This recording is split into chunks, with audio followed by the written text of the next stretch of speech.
Students, हमने operational amplifier का internal circuit है यानी डिफरेंशियल एम्पलीफायर उसको डिटेल में देखा कि किस तरह से दो ट्रांजिस्टर्स को कपल किया जाता है और उससे हम किस तरह से जो है वो एक डिफरेंशियल एम्पलीफायर बनाते हैं। मींस हमने ये भी देखा कि डिफरेंशियल एम्पलीफायर के क्या फ़ायदे हैं। इसका गेन बहुत हाई होता है, इनपुट इम्पीडेंस है वो बहुत ज़्यादा होती है और इसकी आउटपुट इम्पीडेंस कम होती है। आउटपुट साइड पर ये करंट सोर्स के तौर पे बिहेव करता है और इनपुट साइड पर ये एक रेजिस्टेंस के तौर पर बिहेव। अभी हम एग्जैक्टली बेसिक ऑपरेशन डिस्कस करेंगे इस लेक्चर में, ऑपरेशनल एम्पलीफायर। अब हम ऑपरेशनल एम्पलीफायर को यानी that differential amplifier now becomes exactly an operation OPM, जिसे हम ओपीएम कहते हैं। ओपीएम को बेसिकली प्रैक्टिकल डिवाइस या प्रैक्टिकल कंपोनेंट होता है एसी जो एम्पलीफायर है बेसिकली, और ये वो ऑपरेशनल ऑपरेशंस परफॉर्म करता है। चूंकि इसे हम ऑपरेशन एम्पलीफायर कहते हैं तो इसका मतलब है कि it is capable of performing many arithmetic operations. For example it is summing, यानी वोल्टेज समिंग इससे की जा सकती है, that is a summing amplifier. हम इससे दो वोल्टेज लेवल्स को कंपेयर कर सकते हैं, it can behave as a comparator. हम इससे सब्ट्रैक्टर बना के देख सकते हैं, यानी कि ये दो वोल्टेजेस को आपस में माइनस कर सकता है, और ये डिफरेंशिएटर के तौर पे काम करता है, यानी वोल्टेज को डिफरेंशिएट करके उसकी आउटपुट आपको दिखाएगा। इसके अलावा ये इंटीग्रेटर के तौर पे काम करता है और many many other applications in semiconductor electronics और कंप्यूटर बेस्ड लॉजिक सर्किट्स के अंदर that is a very very successful device operation amplifier. तो ओपीएम जो है इसकी बेसिक्स को हम डिस्कस कर रहे हैं। अब हम इसको एक ब्लॉक डायग्राम से डिस्कस करेंगे। पहले हमने इसका इंटरनल सर्किट डिफरेंशियल एम्पलीफायर की शक्ल में डिटेल में हमने जो है ना वो डिस्कस किया है। ओके, तो अब अगर मैं इसको एक ब्लॉक डायग्राम बनाऊं तो एम्पलीफायर का क्या काम होता है, बिल्कुल उसी तरह जैसे हमने बीजेटी कॉमन मीटर एम्पलीफायर पढ़ा था। तो यहाँ पर एम्पलीफायर जो है उसका काम ये है कि वो सिग्नल को एम्पलीफाई कर दे, यानी कि उसका जो गेन है उतने टाइम उसको एम्पलीफाई कर दे जब वो इसमें से गुजरेगा। ओके, अच्छा, जब वो इसमें से गुजरता है तो उस वक्त एम्पलीफायर को खुद से कोई करंट नहीं लेना चाहिए, यानी कि सिग्नल को सिर्फ अपने अंदर ड्रॉप करना चाहिए, लेकिन आउटपुट के ऊपर उसे मैक्सिमम करंट दे देना चाहिए, यानी कि सिग्नल अपने अंदर स्टॉप नहीं करना चाहिए, सिग्नल को आगे जाने देना चाहिए। तो इसका मतलब है कि इसकी इंटरनल अगर हम देखें तो इनपुट साइड के ऊपर एम्पलीफायर की इंटरनल रेजिस्टेंस बहुत हाई होती है और आउटपुट साइड के ऊपर इंटरनल रेजिस्टेंस जो है वो इंतहाई कम होती है। तो इसका मतलब है कि ओपीएम जो है अगर मैं उसको डायरेक्ट करूं तो ओपीएम की वो खसूसियात हैं जो हमने डिफरेंशियल एम्पलीफायर के लिए डिस्कस की थी, that is very high output impedance, input impedance यानी कि इनपुट इम्पीडेंस इंतहाई ज़्यादा, और वेरी लो आउटपुट इम्पीडेंस, और गेन इसका बहुत ज़्यादा होता है, very high gain, very high gain, यानी कि गेन कितना है 10 टू द पावर 5 और 10 टू द पावर 6, इतना ज़्यादा गेन होता है। और आम तौर पे ये बहुत ही छोटे से सिग्नल को बहुत ज़्यादा एम्पलीफाई कर देता है। तो इसका मतलब है कि इसकी जो डिफरेंशियल इनपुट है, यानी कि डिफरेंशियल इनपुट है वो बहुत ही कम होनी चाहिए। डिफरेंशियल इनपुट इसकी अराउंड 26 मिली वोल्ट या 25 मिली वोल्ट, यानी कि जो थर्मल वोल्टेज है ना डायोड की, उसके करीब करीब इसकी होनी चाहिए। इतना छोटा सिग्नल होगा तो वो इतने टाइम जो है ना वो एम्पलीफाई हो जाएगा आउटपुट के ऊपर। तो नहायत कम वैल्यू सिग्नल की हम देते हैं तो इतनी ज़्यादा बड़ी वैल्यू हम इसे हासिल कर लेते हैं। तो ये इसकी सबसे जो है ना वो इम्पोर्टेंट इसकी प्रॉपर्टी है। ओके, अब हम इसका ब्लॉक डायग्राम स्टडी करते हैं। अगर हम इसका ब्लॉक डायग्राम देखें, if we consider its block diagram, तो इसका जो ब्लॉक डायग्राम है उसके अंदर हम इस तरीके से इसको देख सकते हैं। इसकी दो आउटपुट्स हैं, एक इसकी प्लस आउटपुट है यानी कि जिसे हम नॉन इन्वर्टिंग आउटपुट कहेंगे, एक इसकी इनपुट, दो इसकी इनपुट्स हैं V1 और V2, और ये इन्वर्टिंग इनपुट इसको हम कहते हैं, यानी कि ये जो प्लस का साइन है ये नॉन इन्वर्टिंग है, यानी कि इसके ऊपर अगर सिग्नल लेंगे तो ये नॉन इन्वर्टिंग हमें मिलेगा, और इस पे मिलेंगे करेंगे तो इन्वर्टेड सिग्नल हमें आउटपुट के ऊपर मिलेगा। ओके, यहाँ से हम इसकी आउटपुट लेते हैं और इसकी दो सप्लाईज होती हैं, जैसे डिफरेंशियल एम्पलीफायर की दो सप्लाईज होती हैं, एक नेगेटिव होती है यानी कि V नेगेटिव हम उसको कह सकते हैं, और एक V पॉजिटिव। तो ये प्लस V और माइनस V DC वैल्यूज के ऊपर ये रन करता है, और यहाँ पर हम सिग्नल देते हैं V1 और V2 पर, और यहाँ पर इसका जो है ना वो डिफरेंस एग्जिस्ट करता है, और डिफरेंस को ये एम्पलीफाई करता है, और ये जो डिफरेंस है ये तकरीबन 25 मिली वोल्ट के करीब करीब होना चाहिए। तो ये इसका जो है वो ब्लॉक डायग्राम है। अच्छा, अब अगर मैं इसकी दोनों इनपुट्स को बारी बारी डिस्कस करूं, तो जो नॉन इन्वर्टिंग इनपुट है इसकी, नॉन इन्वर्टिंग जो इनपुट है उसको अगर मैं डिस्कस करूं तो कैसे हमें पता चलेगा कि ये नॉन इन्वर्टिंग है। मैंने सिग्नल यहाँ पर अप्लाई कर दिया, और जो ये वाली इनपुट है ये इसकी मैंने डायरेक्ट इसको ग्राउंड कर दिया। ओके, अब ये 0 वोल्ट पर है, तो इट मीन्स के V1 और ये V2 और ये V आउट, तो जो हमें डिफरेंस मिलना है दैट इज इक्वल टू इसका जो भी कोई गेन है, गेन टाइम्स V1 माइनस 0। तो आप देखें कि पॉजिटिव साइन हमें मिल रहा है, इसका मतलब है कि जो फेज इनपुट की थी वही फेज आउटपुट की थी, तो ये नॉन इन्वर्टिंग हो जाएगी। अच्छा, इसी तरह से अगर हम इन्वर्टिंग इनपुट की बात करें, इन्वर्टिंग इनपुट की बात करें तो उसको हम नेगेटिव साइन से यहाँ पे शो कर रहे हैं। तो इन्वर्टिंग इनपुट को किस तरह से हम देखेंगे कि वो इन्वर्ट हो जाती है। We apply the signal at negative terminal, और ये प्लस को हमने 0 कर दिया, तो अब आउटपुट जो है वो हमें मिलेगी, इसका जो भी कोई गेन है, gain times 0 minus V2, so it means के gain times V2, so it means के ये जो इसकी जो इनपुट है ये आपकी बेसिकली इन्वर्टेड है। सो इट मीन्स के जब आप इस इनपुट के ऊपर, नेगेटिव इनपुट के ऊपर जो है वो सिग्नल अप्लाई करेंगे तो आपको 180 डिग्री फेज के साथ आपको सिग्नल जो है वो मिलेगा। अच्छा, ये जो गेन जिसकी हम बात कर रहे हैं इसको हम कहते हैं open loop gain. Open loop gain का मतलब ये है कि जब हम आगे इसकी एप्लीकेशंस देखेंगे ऑपरेशनल एम्पलीफायर की, तो हम इसकी इनपुट को, इसके गेन को कंट्रोल करने के लिए इसकी आउटपुट को इसकी इनपुट के साथ कनेक्ट कर देते हैं। अगर हमने ऐसा नहीं किया हुआ तो उस वक्त इसका जो गेन है वो ओपन लूप गेन है, और जब हम ऐसा कर देंगे उस वक्त वो जो है वो क्लोज लूप गेन कहलाएगा। तो ओपन लूप गेन इसका जो है ये हम उसकी बात करेंगे, तो इसका जो ओपन लूप गेन है वो प्रैक्टिकल का 10⁵ टू 10⁶ होता है, लेकिन आइडियल का ये इन्फिनिटी होता है। अभी हम आइडियल ओपीएम की कैरेक्टरिस्टिक्स को भी डिस्कस करेंगे।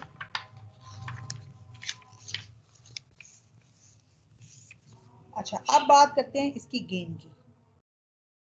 अच्छा, जब हमने इसका जो गेन है वो कनेक्ट नहीं किया, तो जैसा कि आप देख रहे हैं कि V आउट जो है वो A टाइम्स V डिफरेंशियल है। तो अगर A टाइम V डिफरेंशियल है तो इसका मतलब है जो इसका, अगर मैं इसका एक यहाँ पर इसका इनपुट और आउटपुट वोल्टेज का एक कंपैरिजन करूँ, तो that is V in V D, और ये अगर मुझे V नॉट मिल रहा है तो ये मुझे बिल्कुल लीनियर रिलेशनशिप मिलता चला जाएगा। जैसे जैसे V डिफरेंशियल बढ़ेगा गेन भी बढ़ता रहेगा, गेन भी बढ़ता रहेगा। और अगर मैं इसको दूसरी साइड पे लेके जाऊं, यानी कि पोलैरिटी इन्वर्ट कर दूं, तो दूसरी साइड पर बढ़ता रहेगा। तो ये इसका गेन होता है। तो ये गेन तो इसका जो है वो, अगर मैं कहूँ कि ये इन्फिनिटी है तो फिर ये तो इन्फिनिटी तक जाएगा, बट प्रैक्टिकली ऐसा नहीं होता। प्रैक्टिकली ये इन्फिनिटी हो नहीं सकता। इसलिए इन्फिनिटी नहीं हो सकता क्योंकि ट्रांजिस्टर की डीसी बैटरियां उसे कंट्रोल कर रही होती हैं और वो लिमिटेड होती हैं, उनकी कोई ना कोई फाइनाइट वैल्यू होती है। तो गेन जो है वो उन वैल्यूज के अंदर ही रहना होता है, उससे बाहर नहीं हो जा सकता। जैसे वीसीसी सप्लाई अगर 10 वोल्ट की है तो गेन जो है वो 10 वोल्ट के ऊपर रुकेगा, तो इसका मतलब है कि ये इन्फिनिटी हो नहीं सकता प्रैक्टिकली। तो प्रैक्टिकली ये डीसी बैटरीज के ऊपर डिपेंड करेगा, तो इसका मतलब है कि ये थोड़ी देर बाद जाकर कांस्टेंट हो जाएगा और डीसी बैटरी के बराबर बराबर हो जाएगा।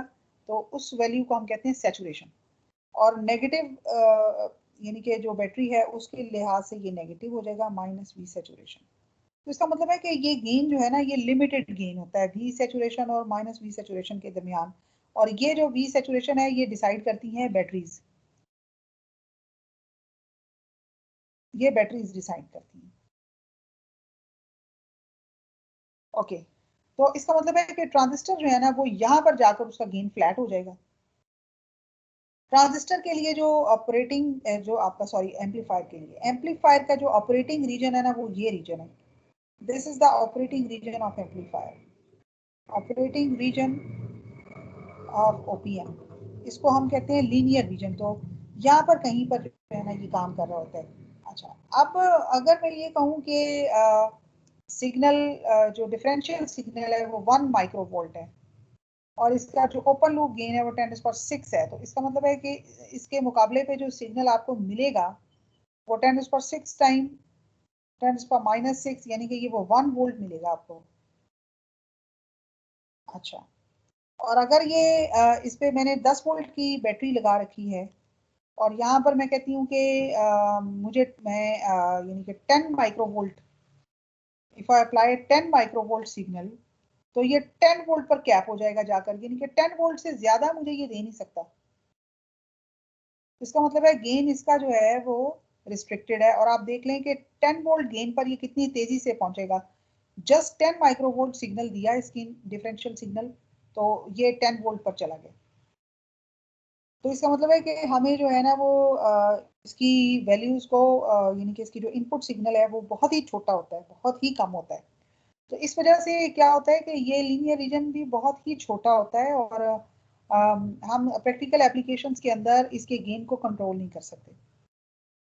अगर इसका ओपन लूप गेन है तो ओपन लूप गेन तो इन्फिनिटी है या बहुत ज्यादा है, लेकिन वो जो डीसी बैटरीज है उनकी वजह से वो लिमिट हो जाता है और लिमिट होने की वजह से हम सिर्फ इस रीजन के अंदर रहते हैं और ये रीजन नहायत छोटा होता है। तो इसका मतलब है कि ओपन लूप गेन में अगर ये काम करता रहे ऑपरेशनल एम्पलीफायर, तो ये हमारी मर्जी के रिजल्ट हमें नहीं दे सकता। सो इट मीन्स के समहाउ हमें इसके गेन को कंट्रोल करना होता है।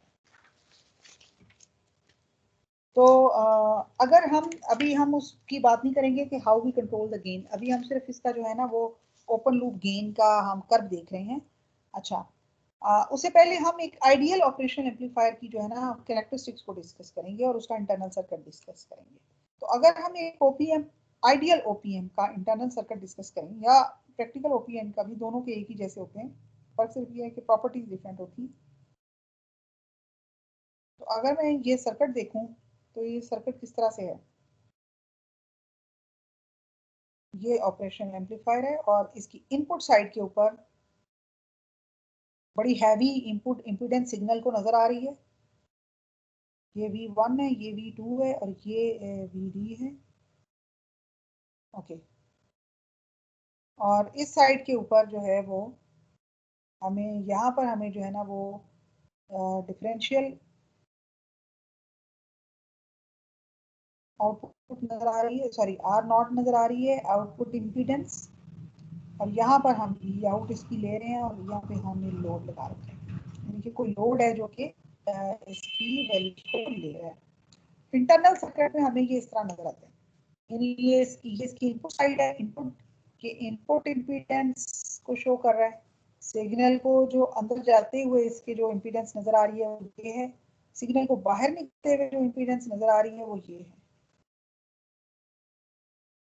एक बहुत ज्यादा होती है, यानी ये बहुत ज्यादा होती है ताकि सारा सिग्नल इसमें ड्रॉप हो जाए, और ये बहुत कम होती है ताकि सिग्नल यहाँ रुके नहीं, आगे चला जाए लोड में। तो इट मीन्स के अब अगर मैं इसकी कैरेक्टरिस्टिक्स को देखूं, characteristics of an ideal OPM, of an ideal OPM, if I talk about its characteristics, तो इसकी जो इनपुट रेजिस्टेंस है, इनपुट यानी कि इनपुट साइड की जो इम्पीडेंस है, ये इंफिनिटी होनी चाहिए, हर किस्म की वोल्टेज इसमें ड्रॉप हो जाएगी। आउटपुट जो है वो ना होने के बराबर होना चाहिए, कुछ भी नहीं लिखता, सारा कुछ आगे जाने, हर किस्म की फ्रीक्वेंसी को, ये बैंडविड्थ का मतलब है कि वो फ्रीक्वेंसीज सेट ऑफ फ्रीक्वेंसीज जिसको ये एम्पलीफाई कर सकता है। तो ये हर किस्म की फ्रीक्वेंसी को एम्पलीफाई कर सकता है। इसकी जो बैंड विड्थ है यानी कि ऑल फ्रीक्वेंसीज आर एम्पलीफाइड। किसी किस्म का भी सिग्नल आ जाए एम्पलीफाई हो जाएगा। तो मतलब ये फ्रीक्वेंसी स्पेसिफिक भी होता है, सिग्नल की फ्रीक्वेंसी पे भी डिपेंड करता है किस तरह से एम्पलीफिकेशन हो रही है। बैंडविड्थ इसकी हो गई इंफिनिटी, हर किस्म की सिग्नल को ये कर देगा एम्पलीफाई। अच्छा गेन इसका जो है गेन इसका इंफिनिटी है। अच्छा जब इनपुट 0 है, व्हेन इनपुट 0 आउटपुट आल्सो भी 0। प्रैक्टिकली ऐसा नहीं होता, प्रैक्टिकली इनपुट 0 भी नहीं होती। अच्छा अब दो कैरेक्टरिस्टिक्स और हैं इसकी। एक तो हम कहते हैं हम स्ल्यू रेट। स्ल्यू रेट क्या चीज? स्ल्यू रेट का मतलब है कि कितनी तेजी से एम्पलीफाई कर रहा है, how fast the op-amp is able to reach its maximum value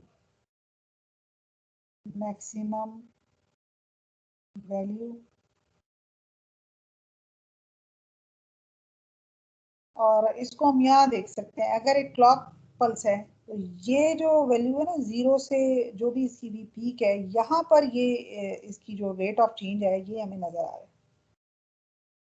तो इसके कॉरस्पॉन्डिंग अगर ये सिग्नल हम ऑपरेशनल एम्पलीफायर में से गुजारें तो यहाँ पर हमें एक बड़ा सा एम्पलीफायर कितनी तेजी वैल्यू S/T इसका कितना ज्यादा था।